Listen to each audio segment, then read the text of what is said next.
I rolled into Duluth on a Tuesday afternoon with a duffel bag in the passenger seat and basically no plan besides crashing on Pearl's couch. The drive up from the cities took 2.5 hours, most of it on 35, and I spent the whole time telling myself this was temporary, a reset. Maybe 2 weeks, 3 tops. Pearl's apartment was on 4th Street, 3rd floor of a brick building that probably looked nice in the summer but felt gray and tired in late October. I texted when I pulled up. She buzzed me in without answering. The stairwell smelled like old carpet and someone's dinner. I hauled my bag up 3 flights and found her door already cracked open. "Hey," I said. Pearl was standing in the kitchen area, which was really just one corner of the main room. She had her hair pulled back and was wearing scrubs, green ones.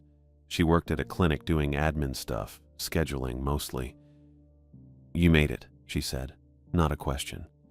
"Yeah." She gestured at the couch. "That's you. Bathroom's there. I leave for work at 7:15, back around 6. Don't touch the coffee maker, it's weird." "Got it." That was pretty much it. Pearl wasn't big on drawn-out conversations, and I wasn't in the mood to explain how I'd ended up here. She knew the basics already. I got laid off from the UPS hub in Eagan back in September. Severance ran out. Savings went faster than I thought. Rent in my old place was due and I didn't have it. So, Duluth. I dropped my bag next to the couch and sat down. The cushions were firm, the kind that don't give much. Pearl went back to putting dishes away. The apartment was small. 1 bedroom, a bathroom with a tub that had seen better days, and this main space that doubled as living room, kitchen, and now my bedroom. She had a bookshelf against one wall, mostly true crime paperbacks and some self-help thing about boundaries. "You eat yet?" she asked. "I'm good. There's leftovers if you want, containers in the fridge." "Thanks." She finished with the dishes and grabbed her keys off the counter. "I've got a thing tonight. Book club. I'll be back late." "Okay." She paused at the door, looking at me for a second. "You'll figure it out, Gray." Then she left. I sat there for a while, looking around. The couch was going to get old fast. The window faced another brick building maybe 20 feet away. I could see someone's curtains, dark blue, and part of a fire escape. I figured I had a week. Maybe 2 if Pearl was feeling generous. But I knew her. She liked her space. She'd let me stay because that's what you do for family, but she wasn't going to let it drag on. I pulled out my phone and started looking. The first week was a lot of that. Sitting on Pearl's couch, scrolling through job listings, filling out applications that went nowhere. Dishwasher at a casino. Overnight stock at Target. Delivery driver for some meal kit company I'd never heard of. I applied to probably 15 places. Got 2 callbacks. One was for a phone sales gig that wanted me to work commission only. The other was a sandwich shop that said they'd keep my resume on file. That was it. Pearl worked her usual schedule, 7:15 to 6, and when she came home she was polite but distant. She'd ask if I'd heard anything. I'd say not yet. She'd nod and heat up something from the freezer. The weird part was the errands. She'd leave notes. Gone to pick up prescription, back by 7:30, or running to Sarah's, home late. Except I started noticing she'd leave right when I was settling in for the evening, or she'd come back just after I'd gotten up to use the bathroom. Little things. Timing that felt just slightly off. I didn't say anything. It wasn't my place, but it made it pretty clear I needed to get out of there. By the end of the week, I was checking listings I wouldn't have looked at before. Warehouse jobs an hour away, overnight shifts, anything that came with a paycheck. That's when I saw the Park Hill Cemetery posting. Night caretaker, 32 hours a week, 4 8-hour shifts. Pays $14.50 an hour. Small apartment included above the maintenance garage. I read it twice. The apartment part was what got me.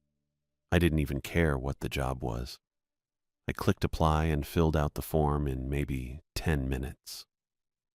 They called the next day. Park Hill Cemetery was on the west edge of Duluth, past the residential blocks and into a part of town that felt older. Lots of trees, the kind of quiet where you notice car engines. I parked in the small lot near the front gate and walked up to the office building.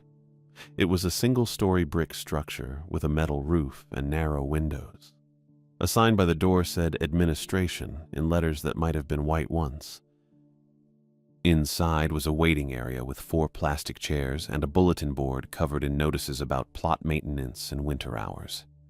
There was a desk behind a sliding glass window, and a woman sitting there looked up when I walked in. "Grayson Bridges," she said. "Yeah. Paisley's expecting you. Door on the left." I went through. The hallway was short, just 2 doors. One had a handwritten label that said storage. The other was open. Paisley Roberts was sitting at a desk with a computer monitor, a stack of binders, and a coffee mug that said "World's Okayest Boss." She was maybe 50, maybe older. Gray hair pulled back tight, sharp eyes. She didn't smile. "Sit," she said. I sat. She slid a clipboard across the desk. "Fill these out. Both sides." It was the usual stuff.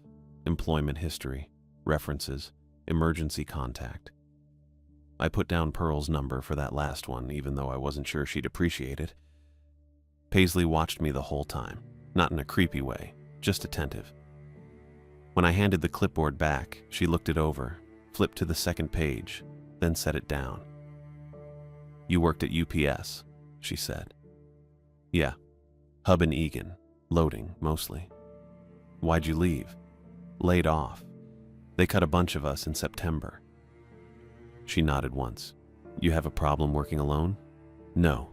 Night shift, 8 p.m. to 4 a.m., Tuesday through Friday. You'll do a grounds check every 2 hours. Lock the gates at 8, unlock them at 4. Handle any issues that come up." "What kind of issues?" "Trespassers sometimes, kids, animals.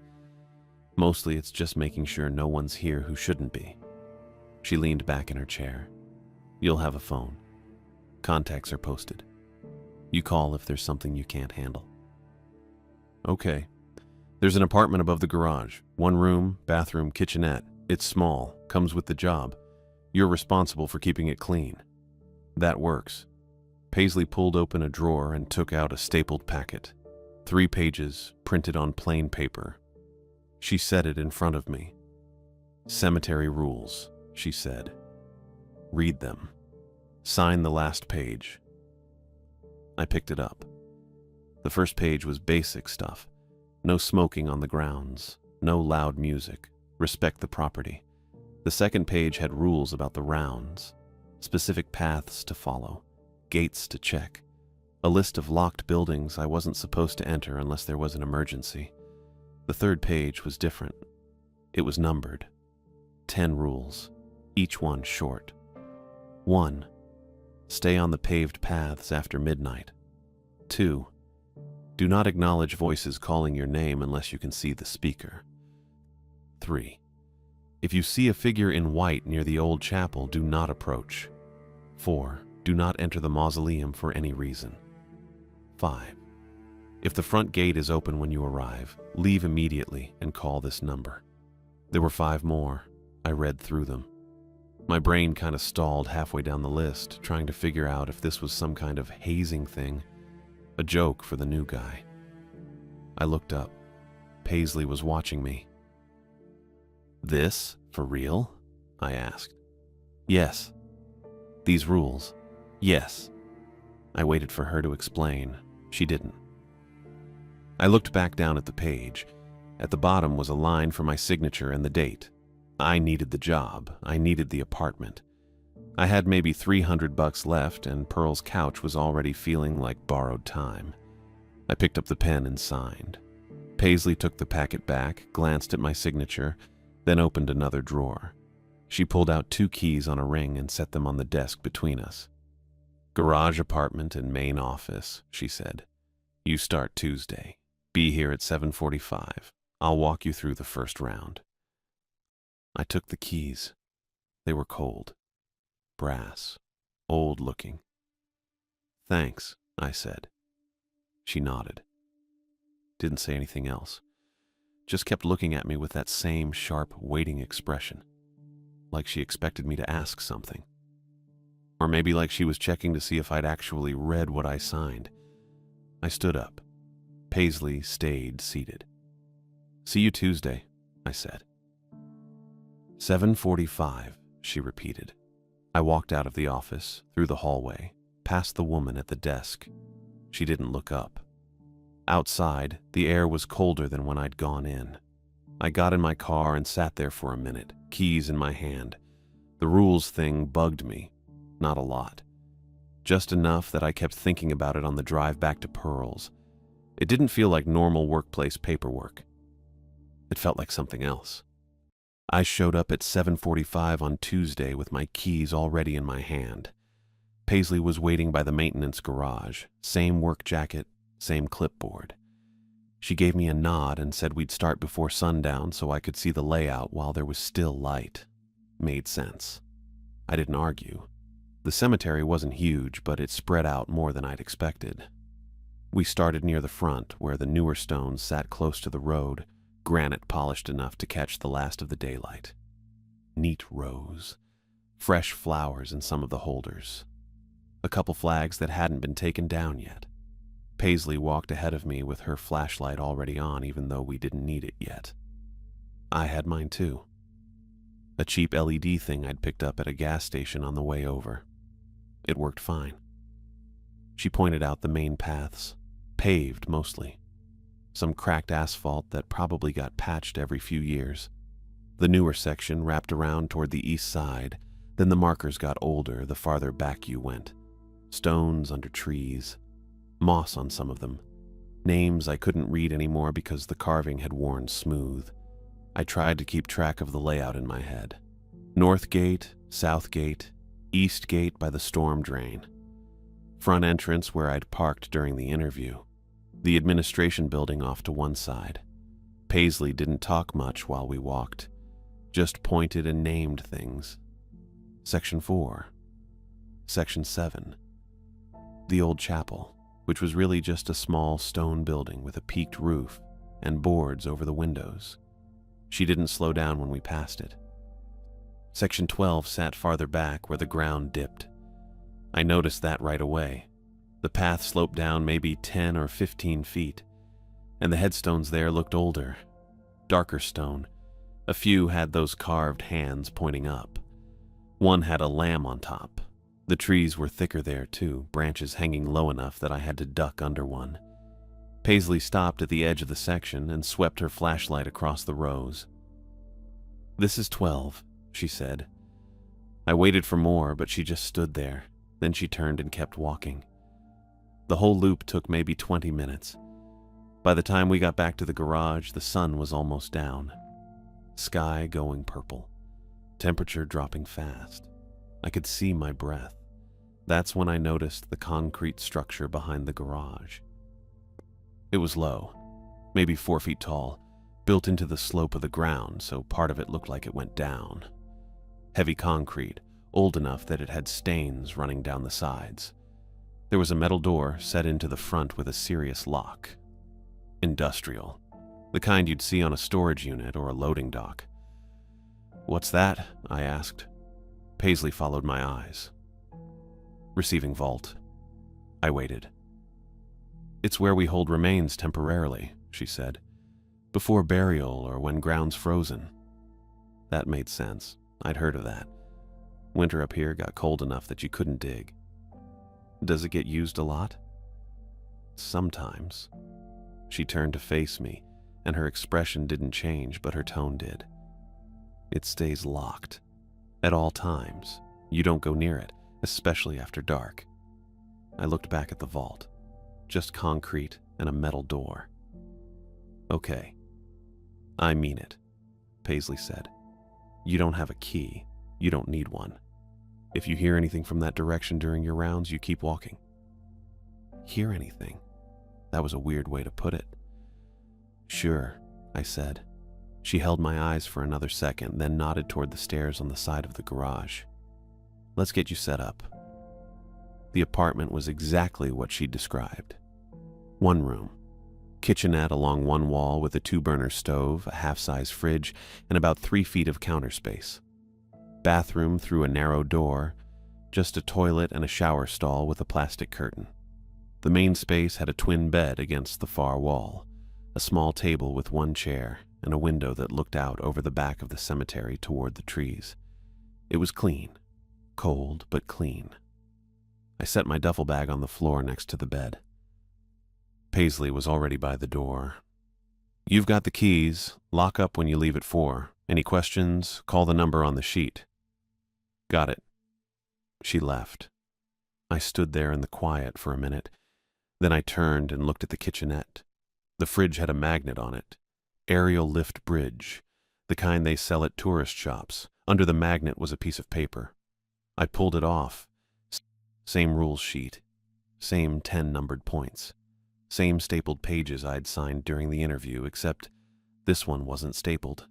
Just printed on regular paper and stuck to my fridge like a grocery list. I read through it again. Slower this time. 1. Stay on paved paths after midnight. 2. Do not acknowledge voices calling your name unless you can see the speaker. 3. If you see a figure in white near the old chapel, do not approach. 4. If the front gate is open when you arrive, leave immediately and call the number below. 5. Do not enter the receiving vault after sundown.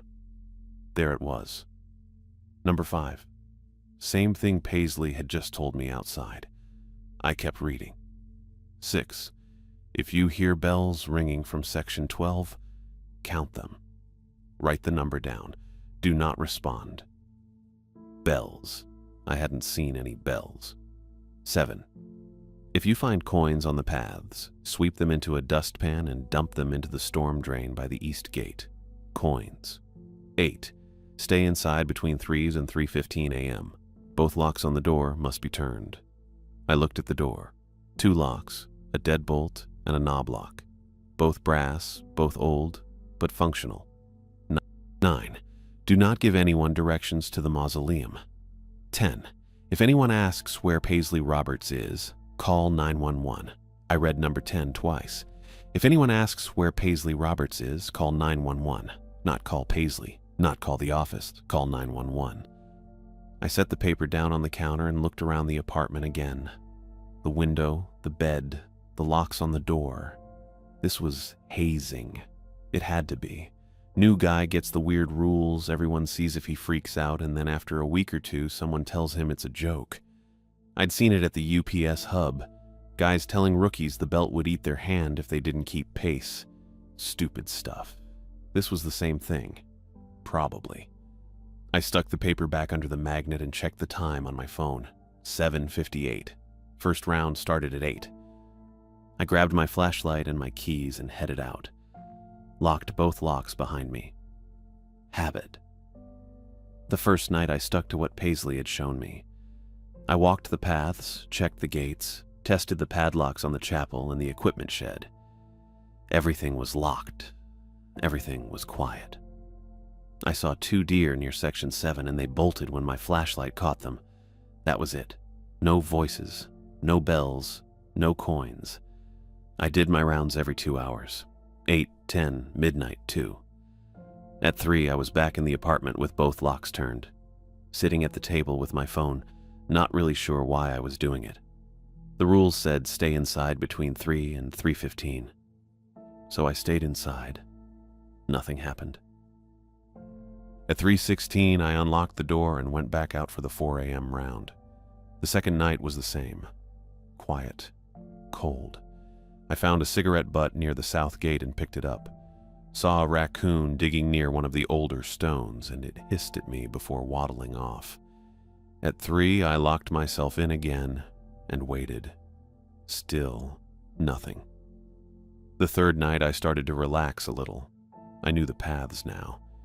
Knew which sections had the most tree cover, which gates stuck when you tried to open them, where the motion light by the administration building would click on if you walked too close. Routine.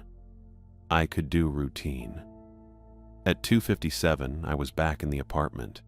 I locked the deadbolt, locked the knob, sat down at the table. I watched the clock on my phone. 2:58, 2:59, 3 a.m. I don't know what I expected. Maybe nothing. Maybe I'd just gotten used to following the rules because that's what you do when you need a job. But I kept staring at the clock. 3:01, 3:02. The apartment was silent. I could hear the fridge humming, my own breathing. 3:05. I realized I was holding my breath. I let it out. 3:10. My eyes stayed on the numbers. I wasn't tired, wasn't scared exactly, just aware, like the air had weight to it. 3:15. I unlocked the door and stepped outside. The cemetery looked the same as it had 20 minutes ago. Cold, dark, empty. But I kept thinking about the clock. Fourth night, same thing. I did my rounds, checked the locks. At 3, I came back inside and sat at the table and watched the minutes crawl by. It was pulling at me now. That 15-minute window. I didn't know why it mattered, but the rules said it did, and some part of me had started listening. By the fourth night, I couldn't pretend the rules were just jokes anymore. I'd tried. First 3 nights, I kept telling myself it was hazing or some kind of cemetery tradition to mess with the new guy. Maybe Paisley had a weird sense of humor. Maybe the whole staff got together and laughed about it over coffee. But the fourth night killed that theory pretty quick. I'd finished the 2 a.m. round without anything weird. Cold as hell, wind cutting through my hoodie, but otherwise normal. I saw a possum near Section 9 and checked all the gates, everything locked tight. I got back to the apartment at 2:45 and made instant coffee with the electric kettle I'd bought at Target. Cheap stuff. Tasted burnt even when you made it right. I sat at the table with my phone and the coffee, waiting for 3 a.m. That's what I did now. Got back early and waited for the lockdown window. I didn't call it that out loud, but that's what it felt like. Rule 8 said, stay inside between 3 and 3:15 with both door locks turned. I followed it because I had nowhere else to go, and $300 doesn't last long when you're buying groceries. At 2:58, I heard the bell. Faint, real faint, coming from the direction of Section 12, that dipped area with the old stones and the trees. I froze with the coffee halfway to my mouth and listened. 1 ring. Silence. Another ring.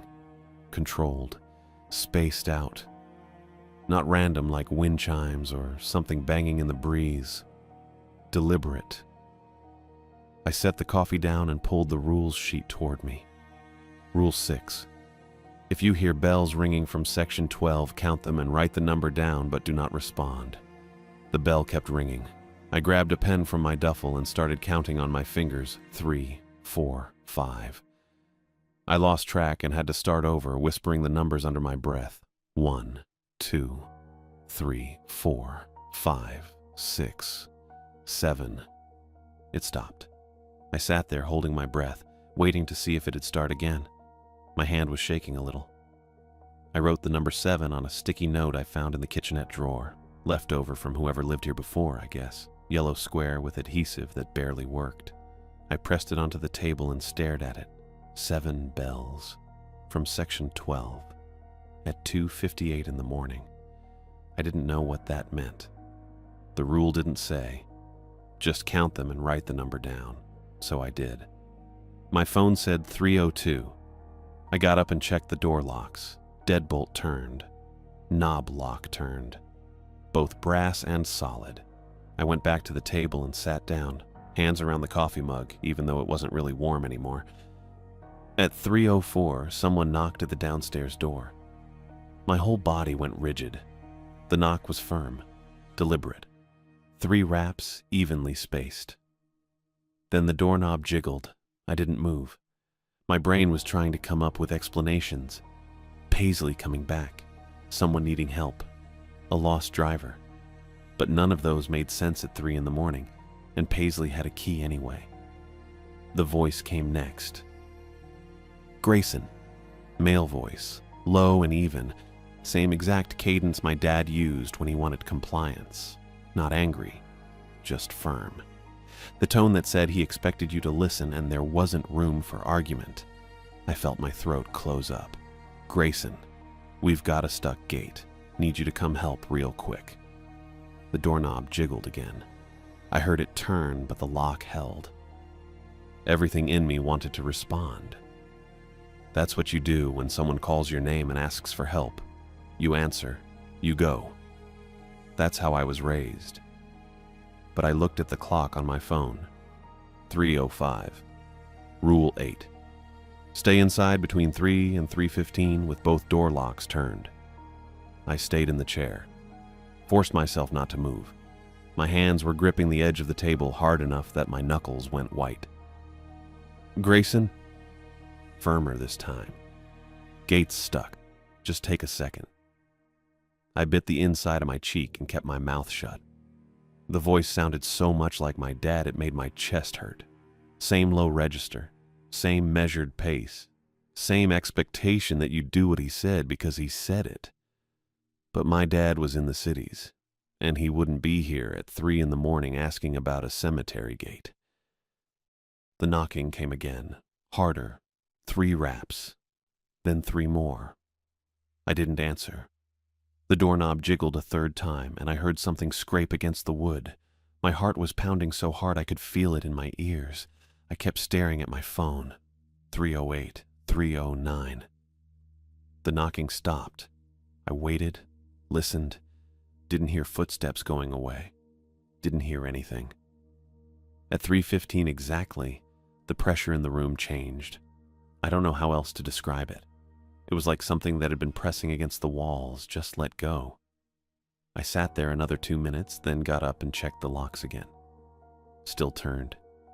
Still solid. I didn't open the door. Didn't look outside.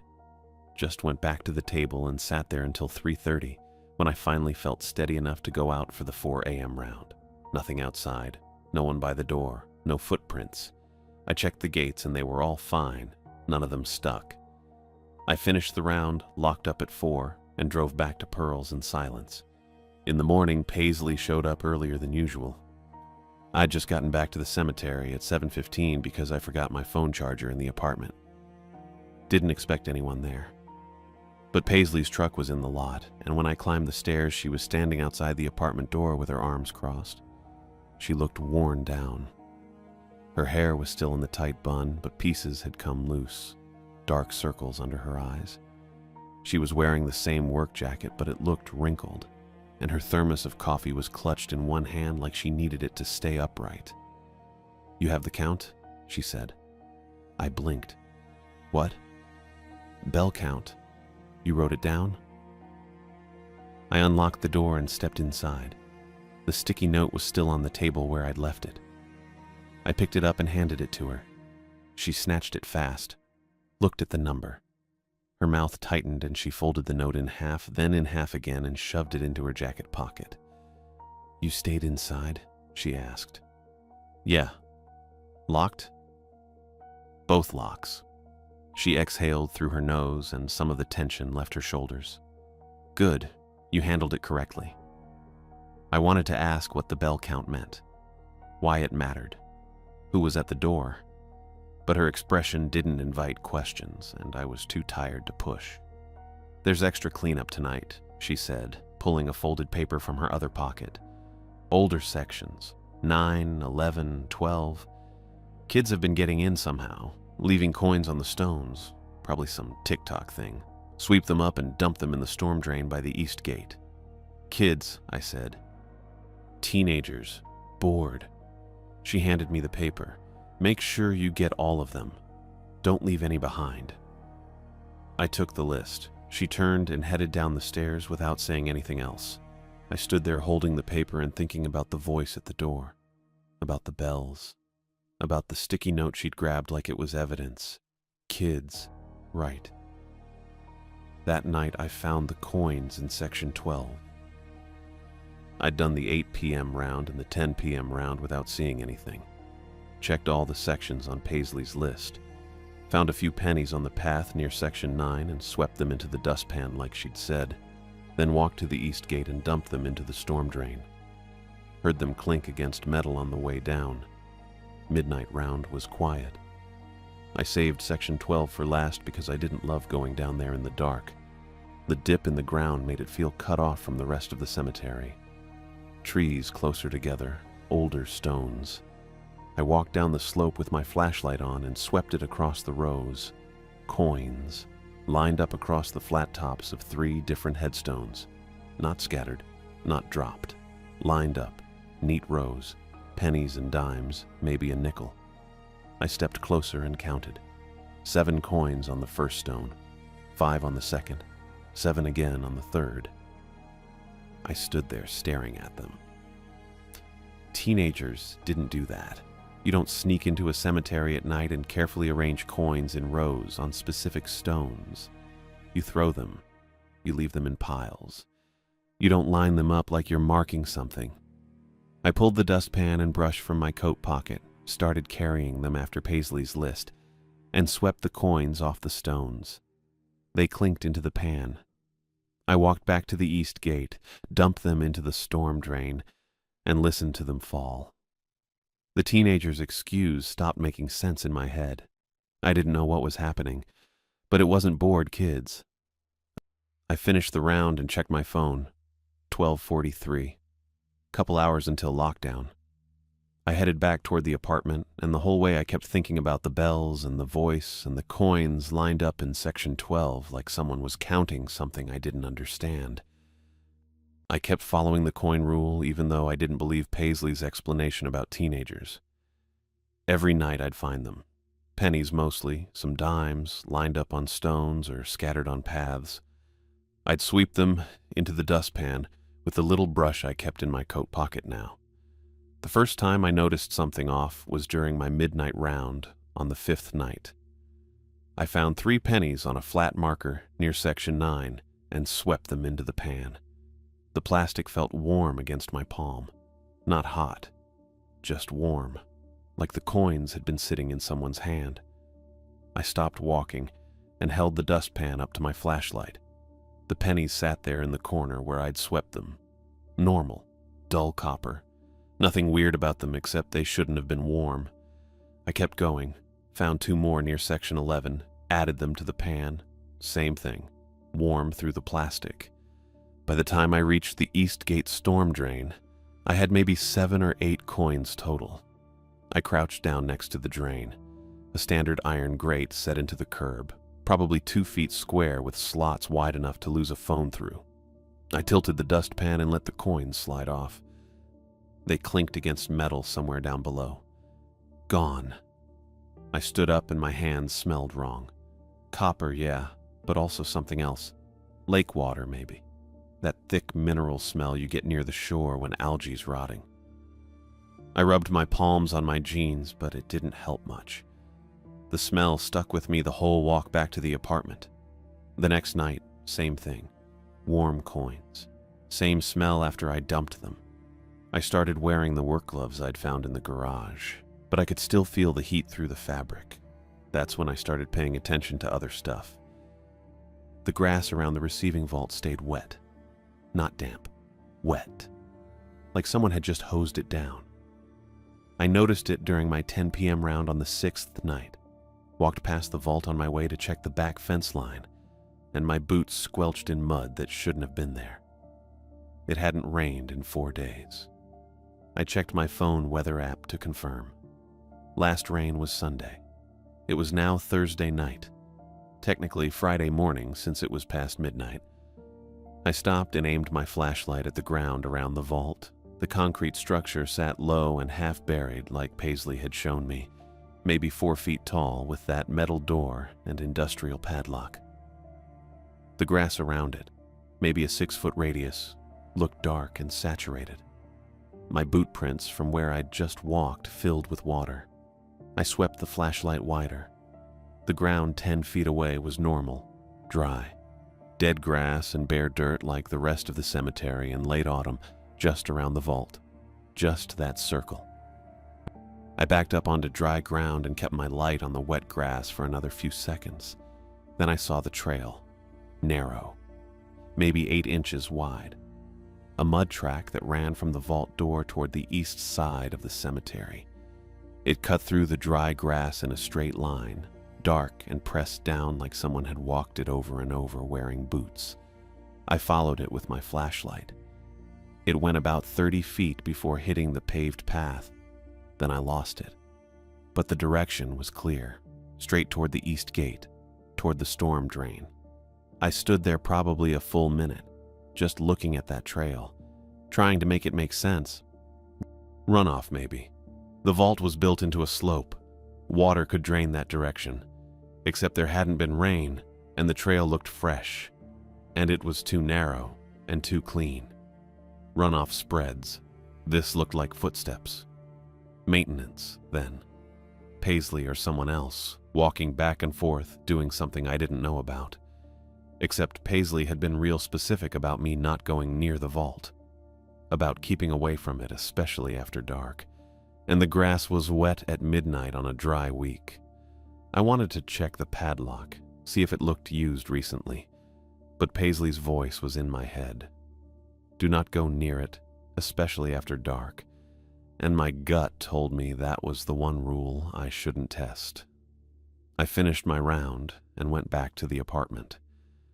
Washed my hands twice, but they still smelled like copper and lake water. The bells came again that night. I'd locked myself in at 3 a.m. like always, both locks turned, sitting at the table with my phone and a cup of instant coffee. I had my pen ready and a fresh sticky note. At 3:04 a.m. the bell started. Faster this time, not the slow, deliberate pace from before. This was quicker, more urgent, and closer. It sounded like it was coming from just outside, maybe at the base of the stairs instead of down in section 12. I sat frozen for a second. Then I stood up, walked to the window, and looked out. The cemetery stretched out dark under a half moon. I could see the shapes of stones and the black line of trees at the back edge. Nothing moving. No light, except mine. The bell kept ringing. I turned and went to the door. Didn't unlock it, just pressed my ear against the wood and listened.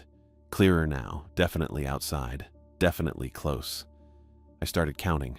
1, 2, 3, 4, 5, 6, 7. It stopped. I stayed at the door, listening. No footsteps, no voices, nothing. I went back to the table, wrote the number 7 on the sticky note, and checked my phone. 3:06 a.m., 9 more minutes. I sat there with my coffee going cold, staring at the locks, waiting for a knock or a voice. But nothing came. At 3:15 a.m., that same pressure release feeling happened, like something letting go, and I knew I was clear. I should have stayed inside, done my 4 a.m. round and left it alone. But I didn't. At 3:30 a.m., I unlocked both locks, grabbed my flashlight and keys, and went out. I needed to know where the bell had been. Needed to see if anyone was still down there. I took the stairs slow, checking every shadow. The ground floor was empty. I walked around the garage, checking the corners. Nothing. I followed the paved path toward section 12, sweeping my flashlight side to side. The cemetery was dead quiet. No wind, no animals. Just my boots on asphalt and my breath fogging in the cold. Section 12 sat in its usual dip, stones dark and crowded under the trees. I walked down the slope, moving my light across the markers. That's when I saw it. A quarter, bright and new, sitting on top of a small stone. A child's marker, flat to the ground with a carved lamb on one side. I walked over and crouched down. The quarter sat right in the center of the stone, perfectly placed, not dropped, not tossed, placed. I should have swept it into the dustpan like the others. That's what the rule said, sweep them up and dump them in the storm drain. But I forgot. Or maybe I just didn't think. I reached out and picked it up with my bare hand. It was hot, not warm. Hot, like it had been sitting in a fire. I dropped it and it hit the stone with a clink, then I grabbed it again because I didn't want to leave it there. My palms stung where I'd touched it. The quarter burned against my fingers, but I held on, shoved it into my coat pocket, and stood up. That's when I saw the fingerprint. Right where the quarter had been sitting, a wet print pressed into the stone. Clear ridges. Fresh. I aimed my flashlight at it and my chest went tight. Someone had placed that quarter, recently, while the print was still wet. I backed up a step, then another. My hand throbbed. I pulled it out of my pocket and checked my palm, red and tender, like I'd pressed it against a stove. I looked around Section 12, swinging my flashlight fast. No one, no movement. Down the slope, past the trees, I could just see the top edge of the receiving vault. I don't know why I looked at it.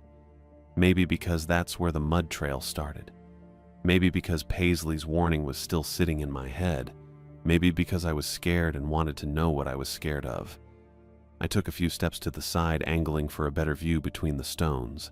The vault sat there in the dark, low and concrete, metal door, padlock, except it didn't. For just a second, maybe two, the air around it shimmered, like heat waves on asphalt in summer. And the door looked open, not wide, just cracked, maybe 6 inches, enough to see darkness inside. I blinked.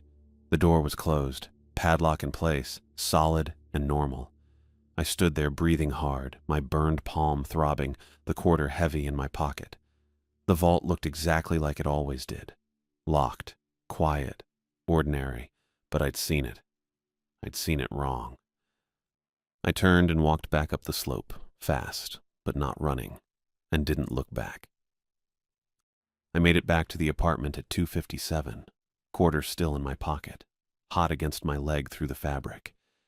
I locked both locks and sat at the table with my phone and the pen. No sticky note this time. I'd already heard the bells down in Section 12. Already counted 7. Didn't need to write it down again. The quarter cooled slowly. I could feel it through my jeans, the heat fading to warm, then just wait. 3 a.m. came. I waited. 3:01, 3:02. At 3:06, someone knocked, same pattern. 3 raps, even and controlled. I stood up. Didn't mean to. Just did. The voice came through the door. Same voice. Same low tone that sounded too much like my father's cadence. But the words were different this time. "Grayson, I need to ask you something." I didn't move. "Paisley Roberts is missing. Do you know where she keeps her keys?" My hand went to the deadbolt, stopped an inch away. Rule 10. If anyone asks where Paisley Roberts is, call 911. Not if Paisley's missing. Not if someone says she's in trouble. If anyone asks where she is.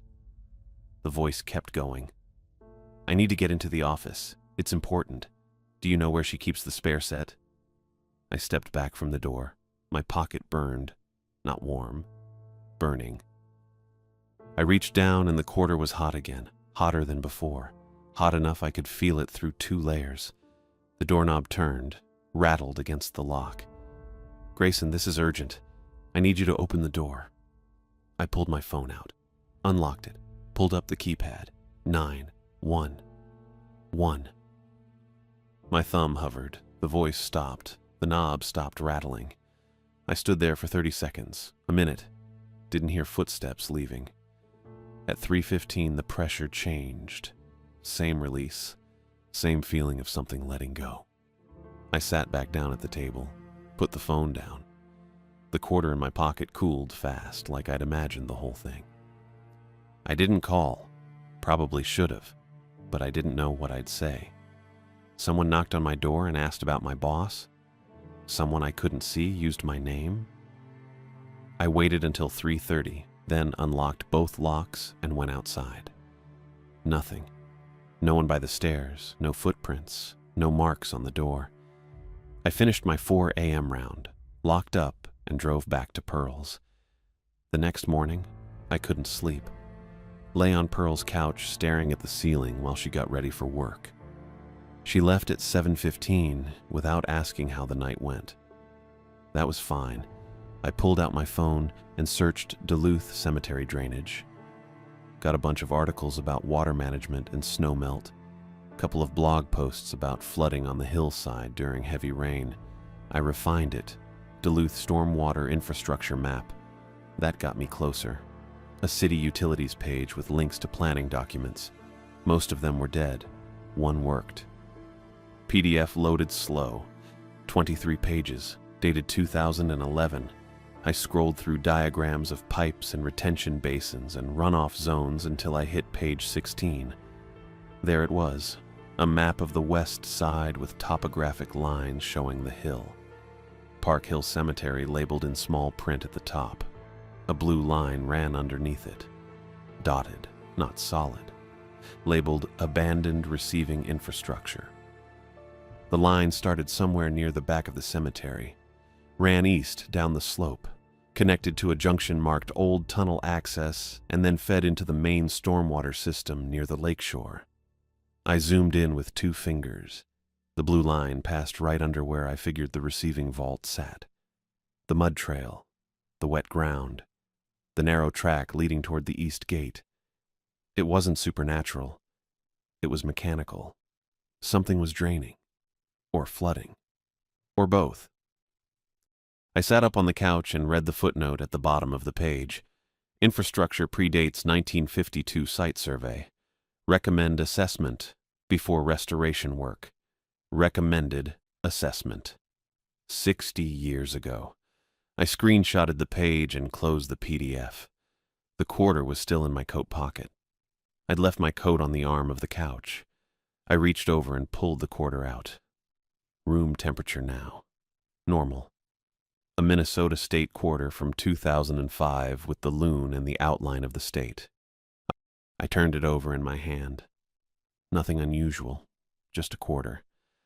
I put it on the coffee table and stared at it for a while. Then I called Pearl. She picked up on the 4th ring. I'm at work. I know, just wanted to check in. Pause. You okay? Yeah, job's fine. Weird, but fine. Weird how? I looked at the quarter on the table. Just quiet. Lot of walking. Paisley's got a lot of rules. She always been like that? Don't know, just met her. Pearl made a noise that could have been a laugh. You need anything? No, I'm good.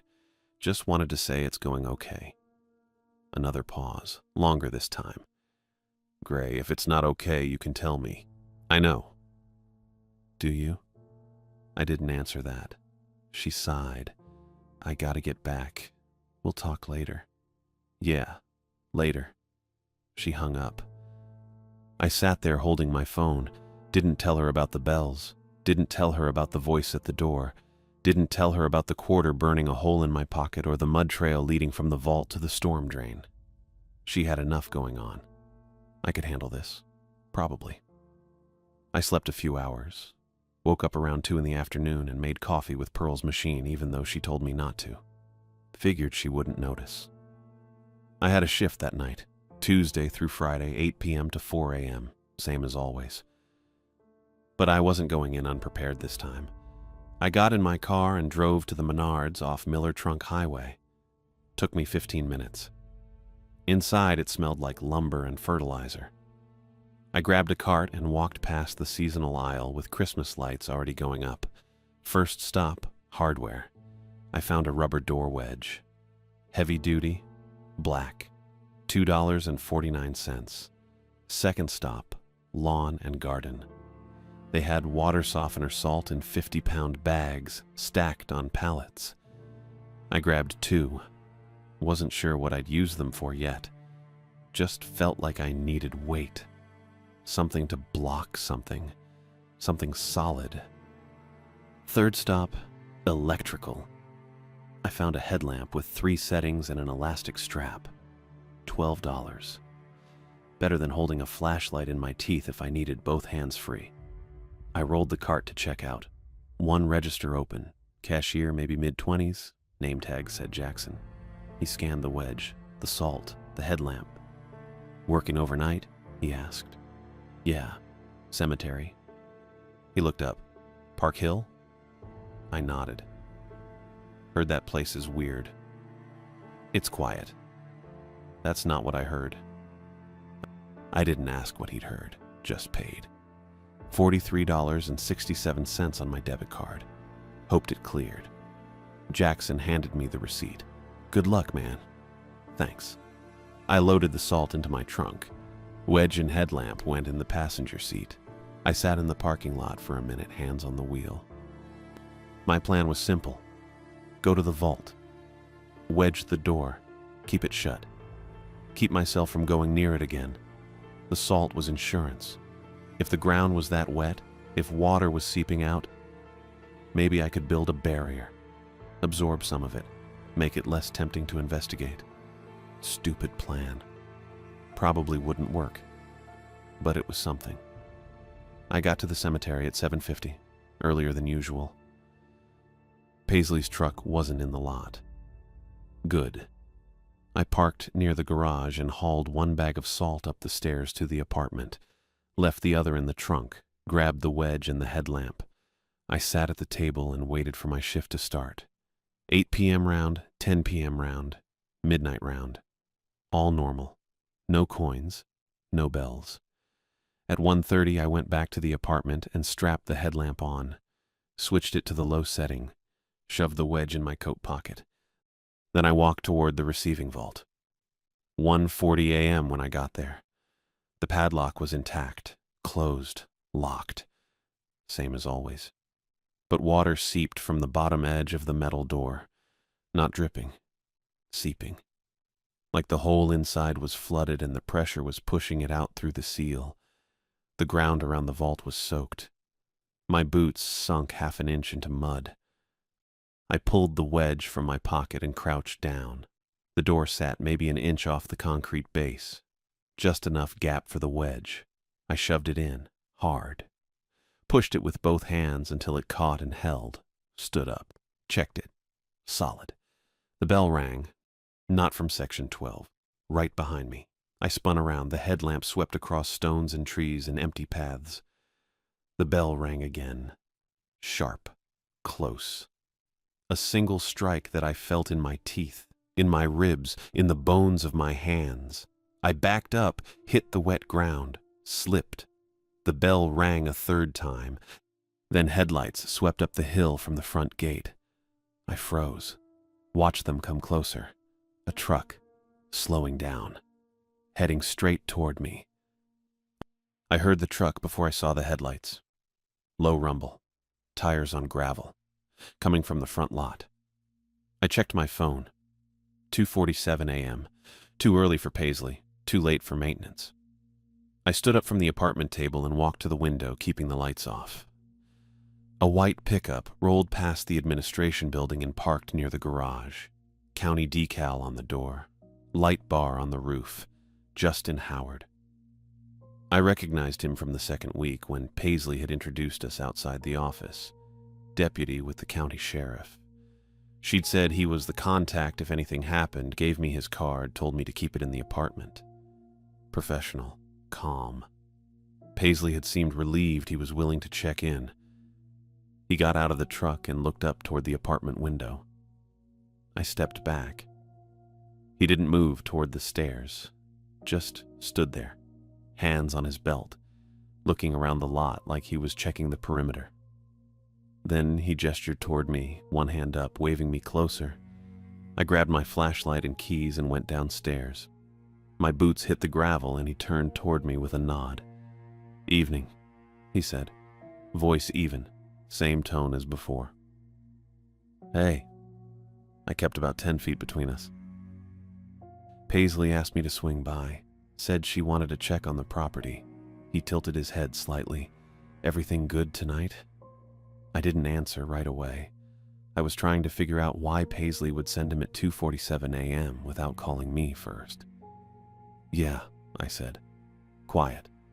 He nodded again, then looked past me toward the back of the cemetery. "She around?" I felt it then, cold drop in my gut. "Where is she?" he asked. Still calm, still professional. Rule 10, if anyone asks where Paisley Roberts is, call 911. I took a step back. "I don't know." His eyes came back to me. You don't know. No. She's your supervisor, he said. You sure you haven't seen her tonight? I took another step back, pulling my phone out of my pocket. I haven't. Grayson. He said my name the way someone does when they're trying to keep you calm. I just need to know where Paisley is, that's it. I unlocked my phone and opened the keypad. Dialed 911. Didn't press call yet. Justin's expression didn't change, but he shifted his weight. What are you doing? Following the rules. What rules? I pressed call and brought the phone to my ear. It rang twice. Grayson, hang up the phone. Third ring. 911, what's your emergency? Female voice, steady and clear. I kept my eyes on Justin and backed toward the garage stairs. I'm at Park Hill Cemetery on the west side. There's a deputy here asking about my supervisor, and I'm supposed to call if that happens. Justin didn't move, but his jaw tightened. The operator, Ruby, I found out later, stayed calm. You're at Park Hill Cemetery? Yeah.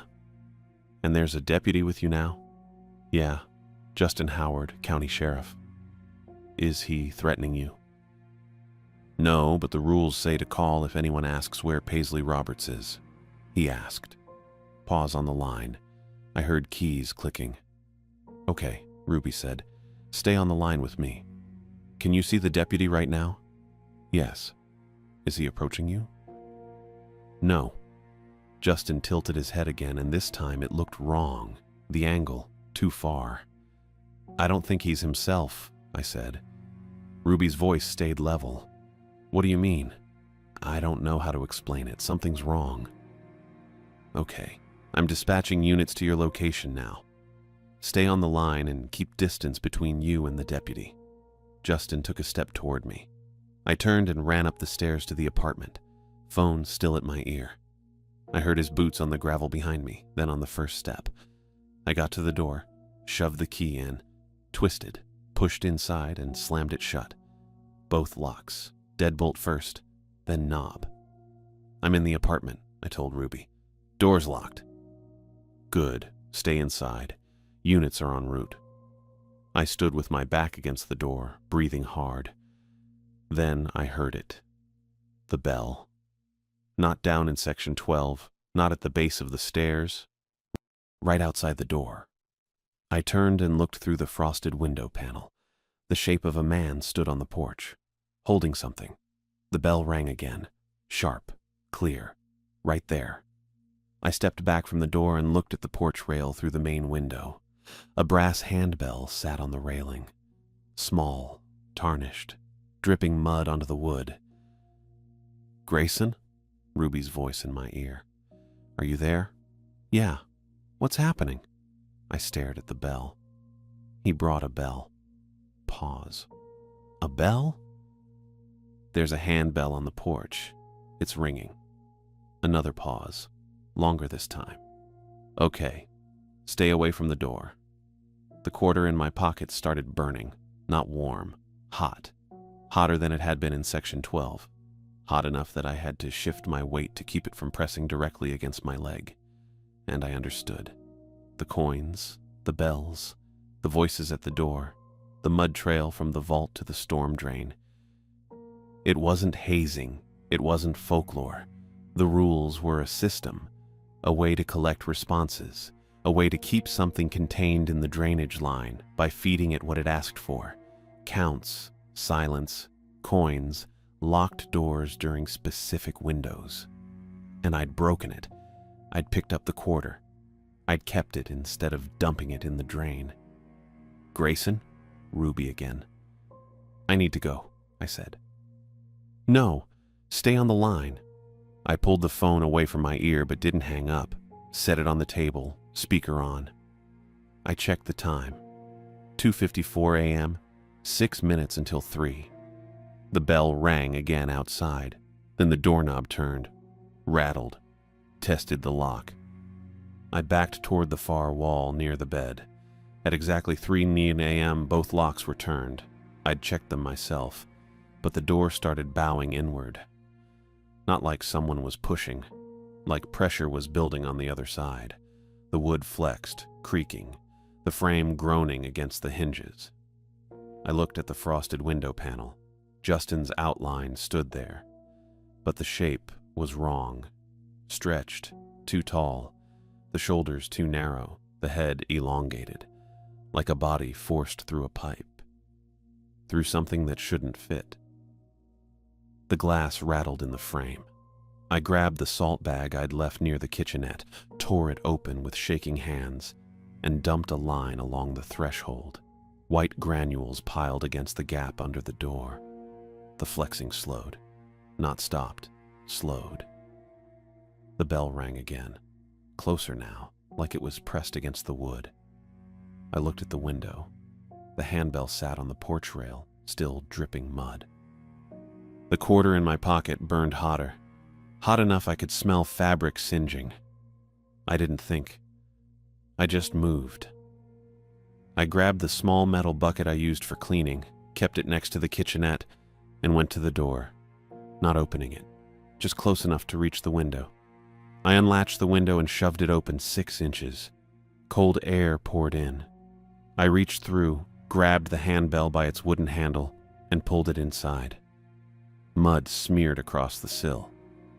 The bell was heavier than it looked, and the metal was warm. Then I shoved my hand into my pocket, grabbed the quarter despite the burn searing my palm, and yanked it out. My skin blistered instantly. I could feel it. I dropped both the bell and the quarter into the bucket. They hit the bottom with a clang and a clink. The door stopped flexing. I slammed the window shut, grabbed the bucket, and ran to the back window overlooking the cemetery. I shoved it open, climbed out onto the fire escape I'd never used, and dropped down the ladder with the bucket swinging from one hand. My boots hit the ground, and I ran, straight toward the east gate, toward the storm drain. I didn't look back, didn't check if Justin, or whatever was wearing him, was following. The bucket rattled as I ran, the bell clanging against the sides, the quarter rolling loose. I reached the east gate, dropped to my knees at the storm drain grate, and dumped the bucket. The handbell tumbled through the slots first, clanging once against the metal bars before disappearing into the dark below. The quarter followed, a bright flash before it vanished.